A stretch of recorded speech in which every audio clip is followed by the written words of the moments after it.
and it's a little bird's nest.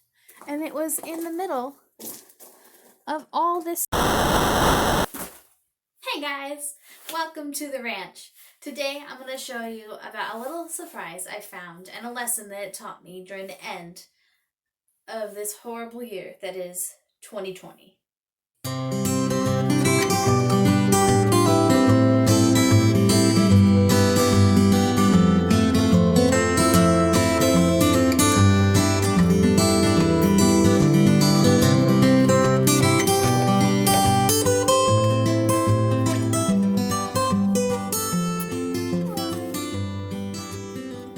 Before we get too much further, let me just address the fact that I'm still wearing the same coat that I've worn for every video.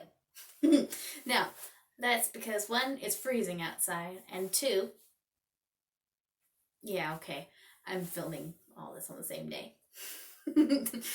But I did want to show you what I found this week and how it has blessed me, and hopefully it will bless you going into 2021. So come with me. So when we moved here, there was this little detached garage. Well, 2-car garage, so pretty good. And it was water damaged before we got here. So we're working on fixing that right now. But one of the things I found is right in here. So as you can not see me. Aha, okay. So as you can see, this is our woodshed. So this is just a little open air thing off the side. It's like a lean-to off the side of the 2-car garage, and this one didn't turn out so great. And ended up getting some water damage where the roofs connected with some space in between. I'm guessing that was for some ventilation for whatever they had in here. But for us, it's caused a little bird to come in here. So in the middle of where it looks like there was a window at some point in here, it's been boarded over since, and the insulation's sort of falling out and a lot of water damage. But one thing I found while I was helping stack the wood in here was this little bird's nest. It's a little bird's nest, and it was in the middle of all this mess. Now I know what you're thinking. It's kind of an obvious analogy, but it was something that really blessed me the other day when I found it.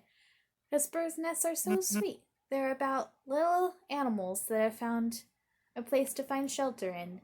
And I thought, how crazy that this mama bird chose right in the middle of a big old mess where we're going to have to fix all of this, and it's water damage, and it's probably going to need to get torn out.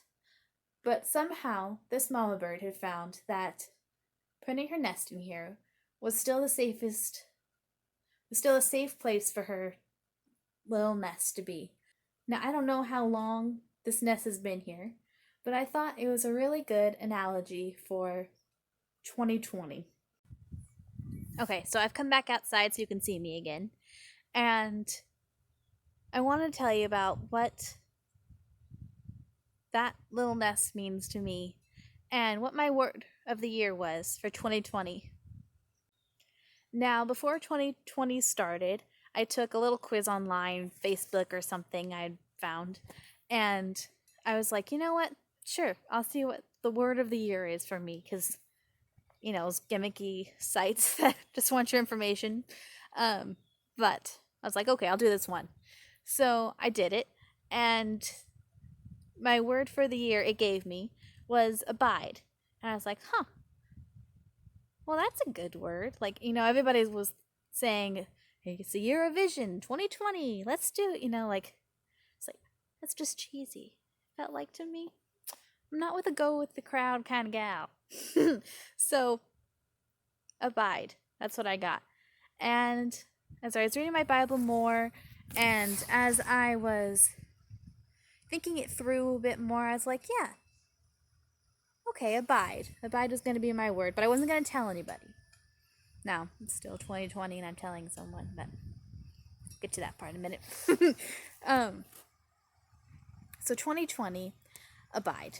So started out the year was just great. January, yay! February, it's my birthday, yay! And then March hit, and the whole world shut down. And I was like, okay, maybe abide means that I should just hunker down.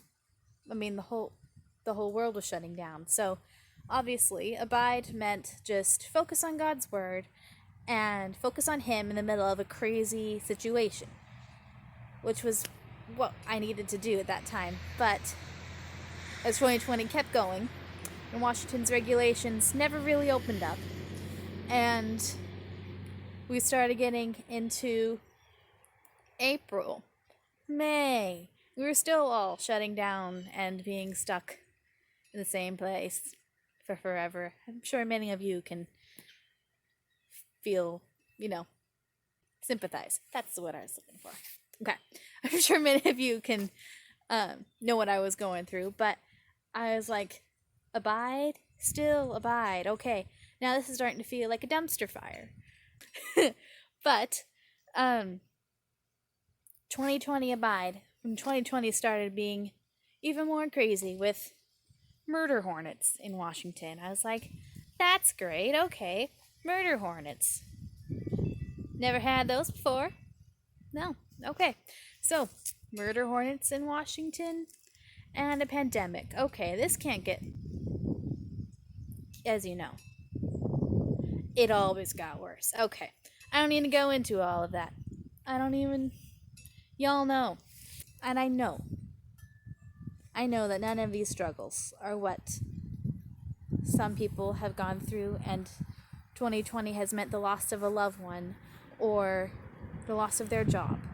And I just want to speak to that and say that no matter what level of hardness 2020 was, for all of us, I think it was probably, in our minds, the worst. I think that's how life works. The hardest thing that you've experienced is obviously the hardest. And so for the extrovert who had to be in their home for 2 weeks, that was the hardest thing they ever went through. And for the person who's lost a loved one, that's probably the hardest thing that they've ever had to go through. The person who has all these bills to pay and children to feed and lost their job, probably the hardest thing this year. But for me, my hardest thing was uprooting in the middle of a pandemic to go towards a house and a state and a whole nother part of the country I'd never even been. I hope you can still hear me and with all the wind, but having to uproot away from all of our friends and our family and move to Missouri, I knew it was something God called us to do. So in the middle of that transition, I didn't know, what does abide mean here? I know abide meant hold tighter to him.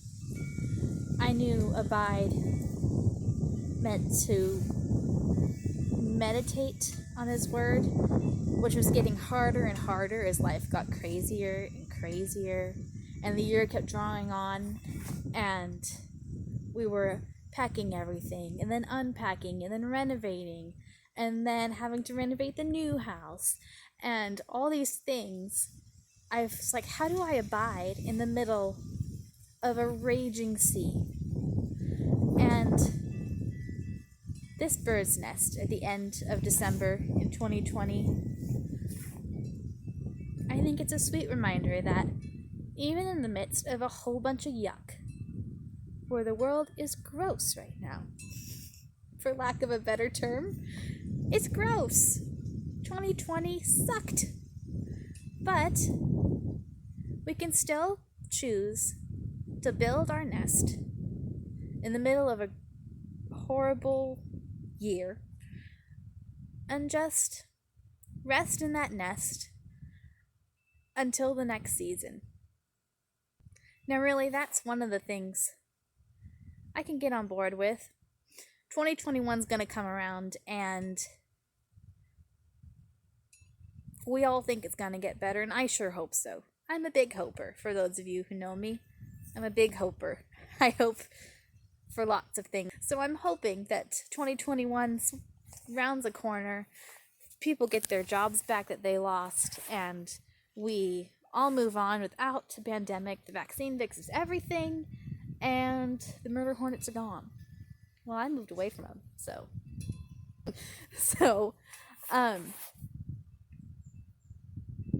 yeah. So build your nest in His Word, in the middle of a whole big mess, and then abide there, live there, live in His Word, and grow closer to Him, add more twigs to that nest, and hold on to Him, and He'll make your world nice. I made this sign a while ago, and it was when we had our little barn kitty, and his name was Linus because he came to us on Christmas Eve. He was just a kitty that was around the acres around us, and somehow he decided that our back porch was where he wanted to live. And so Linus was with us, and my Arnie was parked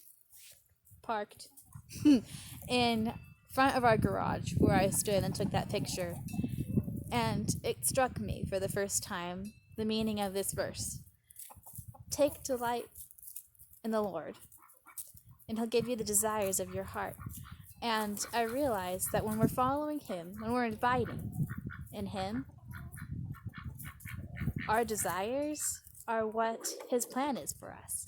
And so I hope that brings you a little encouragement. And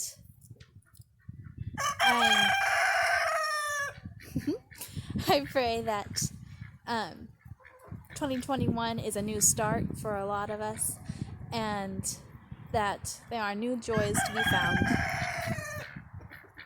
And for some of you, just add a couple more twigs right where He's put you. Find a quiet place and abide in Him. Hey, Arnie. Are you hiding? What'd you do there? Get a good roll? Look at you. Are you sorry? Are you sorry? I still love you and stuff. Yeah. All the dirt on you.